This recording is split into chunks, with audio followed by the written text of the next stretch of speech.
Coming to you live from the Seaport, brought to you by Chase. Pat McAfee's going to pop in and talk to us from the Rose Bowl in this hour. But we start this hour with the upset of the day. It was the Cards and the Eagles, and it was a bird fight that went away no one thought it would. Kyler Murray walks in rocking the Sid the Kid jersey. We all know that Sid the Kid was tearing it up when I was out there in Pittsburgh. So going forward, we're going to see the Arizona Cardinals make a comeback. And here's what Kyler Murray can do. Conner, great catch by James Conner to follow that ball into his one hand. Jalen Hurts is about to give us anything you can do, I can do better. He escapes out of the pocket to the right, finding Dallas Goedert for 6. Yeah, really good job of threatening the line of scrimmage and then finding Dallas Goedert at the last possible moment. The Philadelphia Eagles are beat up on the back end, and Michael Wilson takes advantage. Beat up on the back end for the whole season because in man coverage, they can't win. If you're the Philadelphia Eagles, your first game back, we'll see how he responds. Yeah. Catch, throw, yards after the catch, and then the finish for Arizona's offense. Rex, you know, you look at this Arizona team, it was about physicality. And now we're going to see that Jalen Hurts has to resort to a Hail Mary in hopes of beating it. One guy from the Cardinals goes up for it.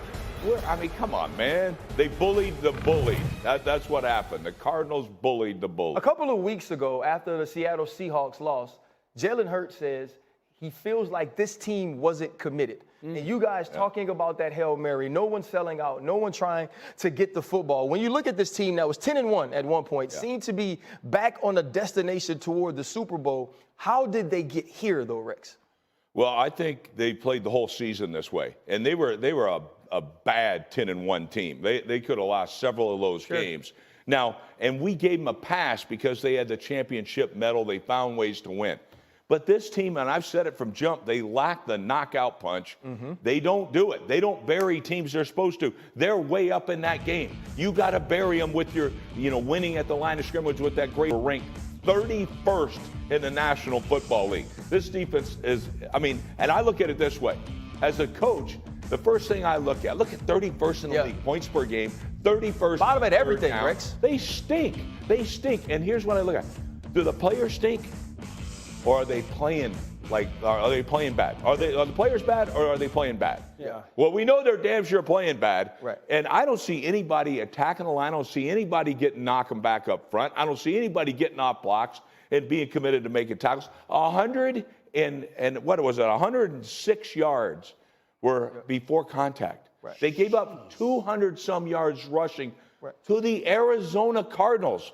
Like, this is unbelievable. And it can't happen in your building. You know what? You've watched this team. No, the Arizona Cardinals will bludgeon you in the run. James Conner is an absolute war daddy. But also in watching this team, remember a few weeks ago, it was about yards after the catch, whether it was Deebo Samuel, Christian McCaffrey, also some of the things we saw from the Dallas Cowboys. And I thought that Matt Patricia move was to get a team to play with effort, was to get a team to play with physicality. But none of those things have changed, Dan. When you look at this defense, not only from an effort standpoint, but from an X's and O's standpoint, what are you seeing? If it doesn't get better, they're going to be one and done in the playoffs. That's the worst loss, both stakes and opponent-wise, in 20 years for Philadelphia. The too soft on third down schematically. No one got off blocks. The interior of their offensive line got pushed around. You don't think other teams are going to do that in the playoffs? This is 3rd and 5. Both corners are 8 yards off.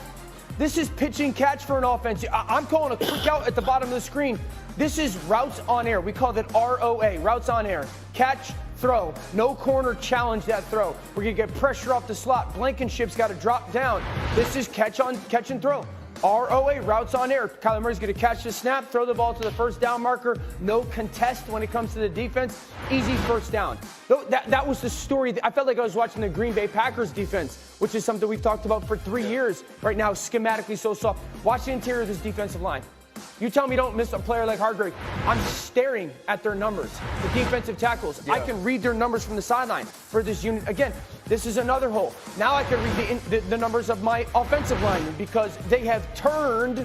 The team have guys right now that are getting off blocks. Count them right now. He's in the playoffs. Hey, I missed both, by the way. They gave up 116 rushing yards before contact. What defense? And 105 afterwards. Yeah. What defense in the NFC playoffs right now do we have less faith in? None.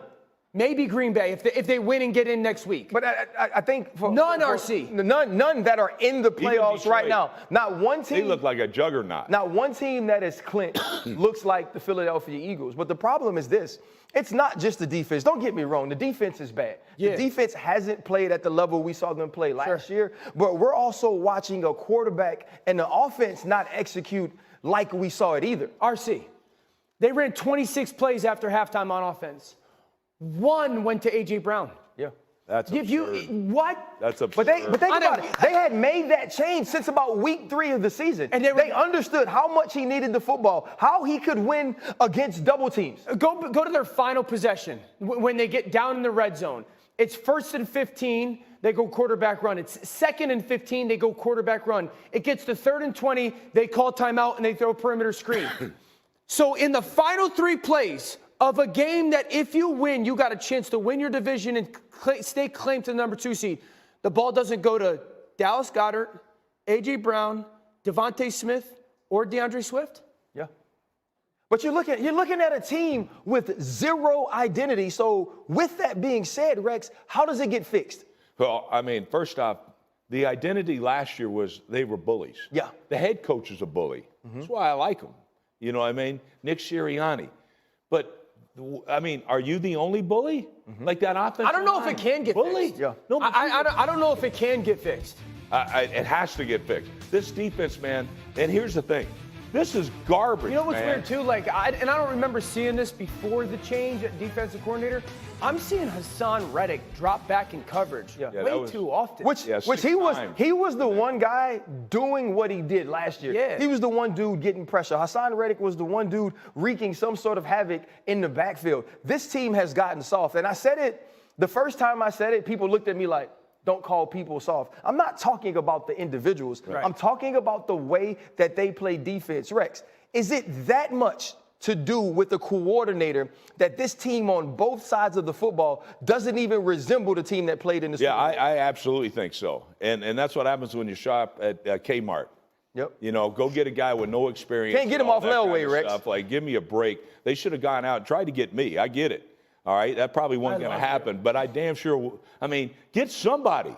And get somebody that the head coach, man. Are you that big of a bully? Then get a bully that's with you.